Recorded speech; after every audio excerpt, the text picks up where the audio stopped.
عید کی ڈکشنری معنی جب دیکھی گئی تو بتایا کہ جو بار بار آتا ہے، خوشی کا وہ دن جو بار بار آئے اسے عید کہتے ہیں، اور میلاد پیدائش کے دن کو کہتے ہیں۔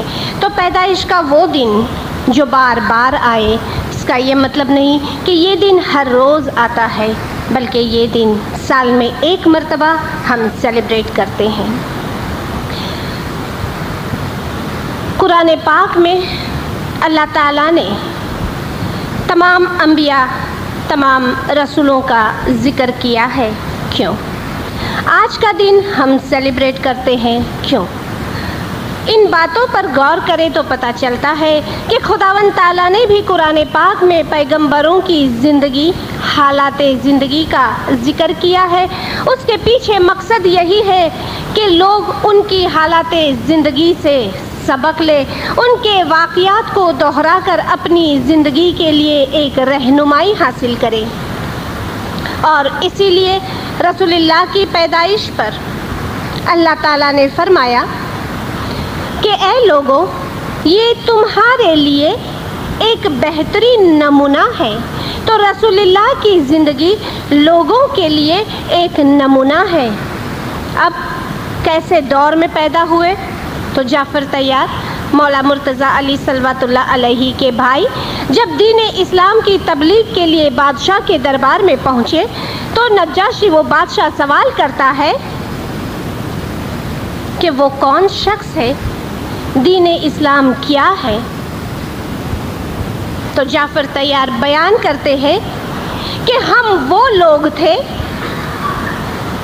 جو آپس میں چھوٹی چھوٹی بات میں لڑا کرتے تھے، لڑکیوں کو زندہ دفن کرتے تھے۔ ایک خاندان میں اگر کسی بات پر جھگڑا ہو جائے تو ہزاروں پیڑھیوں تک لوگ وہ جھگڑے کو بھولتے نہیں تھے۔ اور ایسی جہالت کے دور میں کہ جہاں ہم مورتی پوجا کرتے تھے، بتوں کی پرستش کرتے تھے، ایسے دور میں محمد نے ہمیں جینے کی راہ سکھائی، ہمیں جینے کا طریقہ سکھایا۔ حالی اپنی نظم میں بھی لکھتے ہیں کہ وہ دور کیسا تھا، تو کہا کہ کہیں پانی پینے پلانے پر جھگڑا، کہیں گھوڑا آگے بڑھانے پر جھگڑا، یوں ہی ہوتی رہتی تھی تکرار ان میں، یوں ہی چلتی رہتی تھی تلوار ان میں۔ صرف یہ 4 لائن میں اس دور کا پورا پکچر ہمارے سامنے آ جاتا ہے کہ کوئی کسی کو برداشت نہیں کرتا تھا۔ کچھ آثار اس دور کے آج بھی نظر آتے ہیں کہ لوگ ایک دوسرے کو برداشت نہیں کرتے، چھوٹی چھوٹی بات میں تکرار ہو جاتی تھی اور تلوار اٹھا لی جاتی تھی۔ تو ایسے دور میں لوگوں کو رسول اللہ نے ہدایت فرمائی، اور اسی لیے قرآن پاک میں اللہ تعالیٰ نے فرمایا لَقَدْ كَانَ لَكُمْ فِي رَسُولِ اللَّهِ أُسْوَةٌ حَسَنَةٌ، کہ اے لوگوں تمہارے لیے یہ ایک بہترین نمونہ ہے، ان کی زندگی سے مثال حاصل کرو، ان کو نمونہ بناؤ۔ ایک عیسائی نے کسی مسلمان سے سوال کیا کہ اگر دین اسلام کی حقیقت کو جاننا ہے، دین اسلام کو سمجھنا ہے تو کیا کیا جائے؟ مسلمان جواب دیتا ہے کہ اگر دین اسلام کو جاننا ہے، سمجھنا ہے تو رسول اللہ کی زندگی کو اسٹڈی کرے، رسول اللہ کی لائف کو اس کا مطالعہ کرے، تب تمہیں پتہ چلے گا کہ دین اسلام وہ درخت ہے جو دنیا کے آغاز سے لے کر ہے اور دنیا کی آخر تک رہے گا۔ دین اسلام وہ درخت ہے جس کو تمام پیغمبروں نے اللہ کی طرف سے آئی ہوئی ہدایت کے ذریعے سینچا ہے۔ دین اسلام اس درخت کا پھل ہے جسے تمام پیغمبروں نے اپنی نورانی ہدایت سے سینچ کر آخری پیغمبر نے اس کے پھل لا کر مسلمانوں کے ہاتھ میں دیے ہیں۔ تو تو دین اسلام کو سمجھنے کے لیے جب رسول اللہ کی زندگی کو نمونہ بنانا یہ مقصد ہے تو ہم بھی رسول اللہ کی زندگی پر نظر ڈالیں۔ رسالت کے اعلان سے پہلے جبکہ لوگ انہیں ایک عام انسان ہی سمجھتے تھے، ان کے درمیان محمد ایک یتیم بچے کی طرح تھے۔ اس وقت بھی جبکہ ابھی ہم نے سنا ایسا جہالت کا دور تھا، اس دور میں بھی رسول اللہ کے 2 لقب بہت ہی مشہور ہیں۔ چھوٹے چھوٹے بچے اسکول میں پڑھتے ہیں کہ الامین الصادق، امانت دار، وفادار، سچا شخص اگر کوئی ہے تو وہ رسول اللہ کی ذات ہے۔ ابھی تو رسالت کا اعلان بھی نہیں کیا، ابھی پیغمبری بھی نہیں ملی، لیکن اس وقت بھی الامین اور الصادق کے نام سے مشہور تھے۔ اس دور میں کہ جہاں لوگ دنیاوی موہ مایا میں پھنسے ہوئے تھے، اپنے گھر سے نکل کر غار حرا میں جا کر عبادت کرتے تھے۔ 40 سال تک میڈیٹیشن کے نتیجے میں خداوند تعالیٰ نے جو مقرر کیا تھا وہ رسالت کا چراغ 40 سال کے بعد جل اٹھا، اور اسی لیے قرآن پاک میں رسول اللہ کو سراج منیر کے نام سے پہچانا گیا کہ یہ ایک ایسا روشن چراغ ہے کہ دیا تو خدا نے پہلے ہی بنا لیا تھا۔ 40 سال تک اپنی سچائی، ایمانداری، عبادت بندگی کے ذریعے روغن کا ڈھیر جمع کیا، اور جس لمحے وہ نورانی روشنی جل اٹھی، لوگوں میں پیغمبری کا اعلان کر دیا گیا۔ امام آقا سلطان محمد شاہ صلوات اللہ علیہ نے بھی فرمایا ہے کہ تمہارے اندر چراغ ہے، روغن کا ڈھیر ہے، اسے دیا سلائی سے جلاؤ گے نہیں تو روشنی کیسے ہوگی؟ دوسرے فرمان میں فرمایا کہ تمہارے اندر، تمہارے دل میں چراغ ہے، روغن کا ڈھیر ہے، ہم نے دیا سلائی لے کر اسے جلا دیا ہے۔ اب اس دیے کو جلتے رکھنے کے لیے اس میں نورانی تیل ڈالتے رہنا، اور اگر یہ دیا ٹوٹ گیا تو تمہاری جان کو جلا دے گا۔ یعنی یہ روحانی روشنی، یہ روحانی دیا پہلے سے موجود تھا۔ 40 سال تک روغن کا ڈھیر جمع ہوتا گیا، اور جس دن یہ روشنی جل اٹھی تو آخری پیغمبر حضرت نبی محمد مصطفیٰ رسول صلی اللہ علیہ وسلم نے اللہ کے حکم سے اپنی پیغمبری کا اعلان کر دیا۔ اب رسول اللہ کی زندگی کو نمونہ کیوں بنانا ہے؟ تو رسول کی زندگی میں بہت سارے واقعات ایسے ہوئے کہ جن کو دیکھ کر ہم سبق حاصل کریں۔ سچائی کے لیے، دین اسلام کے لیے رسول اللہ نے جنگ لڑی۔ آج ہمیں اس طرح کی جنگ لڑنے کی ضرورت نہیں ہے۔ رسول اللہ کی زندگی کے 2 اہم پہلو، ایک ظاہری اور ایک باطنی پہلو۔ ظاہری پہلو سے متعلق ہم کتابوں میں بھی بہت کچھ پڑھ لیتے ہیں، چونکہ ہم ایسی اسلامک دنیا میں رہ رہے ہیں، ایک ایسی اسلامک کنٹری میں رہتے ہیں کہ ظاہری زندگی سے متعلق ہر وقت ہم میڈیا کے ذریعے، نیوز پیپر کے ذریعے، ٹی وی کے ذریعے، بچوں کی اسکول کی تعلیمات کی کتابوں کے ذریعے بہت کچھ جانتے ہیں، سمجھتے ہیں۔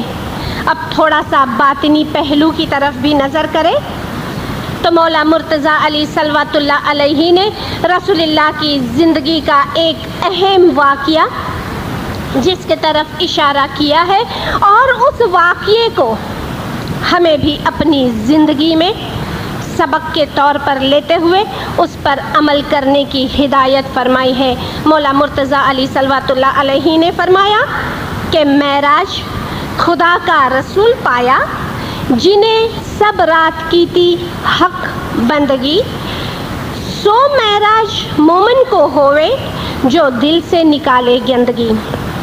مولا نے فرمایا کہ وہ معراج مومن کو بھی ہو سکتی ہے اگر مومن اپنا دل صاف کر لے۔ رسول اللہ کو وہ معراج اس وقت ہوئی کہ جب انہوں نے ساری رات بیٹھ کر عبادت بندگی کی۔ اب معراج کیا ہے؟ جس کے لیے امام آقا سلطان محمد شاہ صلوات اللہ علیہ نے اپنے فرمان میں بیان کیا ہے، جس کا مفہوم یہ ہے کہ معراج سے متعلق لوگوں کے جو خیالات ہیں کہ رسول اللہ گھوڑے پر سوار ہو کر معراج کو پہنچے، امام نے فرمایا اس کا یہ مقصد نہیں ہے، اس کا مقصد یہی ہے کہ رسول اللہ نے روحانی دیدار حاصل کیے، رسول اللہ نے روحانی پرواز کی، اور وہی پرواز مومن بھی کر سکتا ہے۔ کس طرح؟ مولا علی نے شرط بیان کی ہے، رات کو جاگے ایک دھیان سو، کہ وہ مومن جو معراج حاصل کرنا چاہتا ہے، جو رسول اللہ کی زندگی سے اپنی زندگی میں ایک نمونہ بنانا چاہتا ہے، اس مومن کو چاہیے کہ رات کو ایک دھیان سے جاگے، پیروی رسول کی کرے کردار، کہ رسول اللہ کے کردار کی پیروی کرے۔ صرف عبادت بندگی کرنا، صبح اٹھ کر 4 سے 5 بندگی کرنا ایک دھیان سے کافی نہیں ہے۔ رسول اللہ کی زندگی میں رسول اللہ نے جس طرح کا کردار اپنایا تھا، جیسی ظاہری زندگی رسول گزارتے تھے، ایسی زندگی کی پیروی کی جائے، وہ معراج کو حاصل کر سکتا ہے۔ مولا نے فرمایا تو اس مومن کو معراج ہوئے اپنے رب کا دیدار۔ تو معراج حقیقت میں اپنے رب کا نورانی دیدار کا نام معراج ہے۔ وحیہ کلبی رسول اللہ کے دور کا ایک شخص، بہت ہی خوبصورت دنیا دار جیو، گہنوں سے ہمیشہ اپنے آپ کو سجا کر رکھتا تھا۔ ایک مرتبہ رسول اللہ کے ساتھ ملاقات ہوئی، آپس میں گفتگو ہوئی، نظریں ملی۔ کیا پیغام لیا کہ اس کی اپنی زندگی میں، دنیاوی زندگی میں بالکل تبدیلی آ گئی۔ کچھ عرصے بعد جب دوبارہ ملے، رسول اللہ نے حال پوچھا، کیسے ہو؟ حلیہ دیکھا تو وہ گہنے جو انگوٹھیاں 5-5 انگلیوں میں لگی پڑی ہوتی تھی، گلے میں بڑی بڑی جنزیریں پہنتا تھا، سب کچھ ختم، کچھ بھی ہاتھ میں نہ تھا۔ کہا یا رسول اللہ، ایسی روحانی دولت ہاتھ آئی ہے کہ گلی کوچے سے گزرتا ہوں تو فرشتے آ کر مصافحہ کرتے ہیں، آسمان کی طرف نظر کرتا ہوں تو ملائکہ سلام بھیجتے ہیں، زمین کی طرف نظر کرتا ہوں تو سارے خزانے نظر آ جاتے ہیں، جہاں جہاں نظر کرتا ہوں پردے کھل جاتے ہیں۔ یہ کب ہوتا ہے؟ کہ یہ جب رسول اللہ کے ساتھ گفتگو کی، نظریں ملی، روحانی پیغام لیا، عبادت کا پیغام لیا، اس پر عمل کیا، تو یہ تمام راز کھل گئے۔ اب یہ تمام چیزیں ہمیں پیغام دیتی ہے کہ اگر ہم دنیا میں رہتے بھی ہیں، کبھی بھی اسلام نے ہمیں دنیا ترک کرنے کی ہدایت نہیں کی۔ خود رسول اللہ کی زندگی کو ہی دیکھ لے کہ 40 سال تک عبادت بھی کرتے رہے، ساتھ ساتھ دنیاوی زندگی بھی بسر کرتے رہے۔ تو دنیا میں رہتے ہوئے بھی یہ روحانی مرتبہ حاصل کیا جاتا ہے کہ رات کی بندگی دن میں دسے، کرن ہار کے مخ پر روشنائی۔ جو واقعہ قلبی کے ساتھ ہو سکتا ہے، جو پردے ان کے لیے کھل سکتے ہیں، ہمارے لیے بھی کھل سکتے ہیں۔ اور خوشی کی بات ہے کہ اس جماعت خانے کے کسی ایک نیک مومن نے خبر دی کہ چھٹیاں بھی ہیں اور ہمارے ینگسٹرز صبح جماعت خانے میں پابندی سے 4 سے 5 بندگی کے لیے آتے ہیں۔ کتنی خوشخبری ہے یہ یہاں کی جماعت کے لیے کہ لوگ تڑپتے ہیں کہ ہمارے بچے عبادت کے لیے اٹھے، اور یہاں کے نوجوان صبح عبادت کے لیے اٹھتے ہیں۔ ضروری نہیں ہے کہ ہر ایک کو بندگی کرتے ہی نورانی دیدار سامنے نظر آ جائے، یہ کوئی ٹی وی اسکرین نہیں ہے۔ مولا نے واضح الفاظ میں فرمایا ہے کہ جب خداوند تعالیٰ کی رحمت نازل ہوتی ہے اس وقت نورانی دیدار ممکن ہو سکتا ہے، لیکن نو فیلیور، کبھی بھی اس میں ناکامی نہیں ہے۔ بندگی میں بیٹھتے ہیں تو یقیناً اس کا ثواب ہمیں ملتا ہے۔ بچے اسکول میں پڑھتے ہیں، ان کی سمجھ میں اضافہ ہوتا ہے۔ بزنس میں جاتے ہیں، عبادت کے بعد بزنس میں کامیابی ملتی ہے۔ گھر کے کام کاج میں، گھر کے یونٹی میں، گھر کے سکون میں عبادت کے ذریعے آسانی پیدا ہو جاتی ہے۔ کیوں؟ چھوٹی سی مثال لے لیں۔ ایک الیکٹریسٹی انسان کی پیدا کردہ چیز، اس سے انسان کتنے کام لیتا ہے کہ وہی الیکٹریسٹی آج گرمی ہو رہی ہے تو ہمیں ٹھنڈک پہنچا رہی ہے۔ وہی الیکٹریسٹی کپڑے پریس کرنا ہے تو وہ ہمیں گرمی بھی دے دیتی ہے۔ وہی الیکٹریسٹی ہمارے لیے ہیٹ بھی دیتی ہے، وہی ہمارے لیے ٹھنڈک بھی پہنچاتی ہے۔ تو یہ تو پھر نور کا پاور ہے، یہ نور کی طاقت ہے۔ یہ جہاں جہاں ہم جاتے ہیں، جس حال میں جہاں ہماری ضرورت ہوتی ہے اس کے مطابق یہ پاور ہمیں کام آتا رہتا ہے۔ چٹاگانگ 1964 کو مولانا حاضر امام نے جماعت کو فرمایا، مومنو صلوات پڑھے، اللہم صلی علی محمد و آل محمد۔ مولانا نے فرمایا بہت سے مسلمان عبادت کے معنی بھول گئے ہیں۔ اگر آپ تاریخ کا مطالعہ کریں گے تو آپ کو معلوم ہوگا کہ مسلمان پیغمبر کے زمانے میں کس طرح اتنا زیادہ کام کر سکے۔ ایسا اس لیے ممکن ہوا کیونکہ وہ عبادت کرتے تھے۔ تو عبادت ایک ایسی طاقت ہے، امام نے فرمایا کہ پیغمبر کے زمانے میں وہ مسلمان جنگ بھی لڑتے تھے، کھیتی باڑی بھی کرتے تھے، بال بچوں کی اور مال مویشی کی پرورش بھی کرتے تھے۔ وہی 24 گھنٹے اس وقت بھی تھے، آج بھی وہی 24 گھنٹے ہیں۔ آج کیوں اتنا ٹینشن ہے، کیوں اتنی پریشانی ہے؟ وہ بھی چند لوگوں کو ہی، سب کو کیوں نہیں؟ تو ہر وہ خاندان جس خاندان سے ایک فرد بھی اگر صبح جماعت کھانے آتا ہے تو اس خاندان میں سکون اور اطمینان نظر آتا ہے،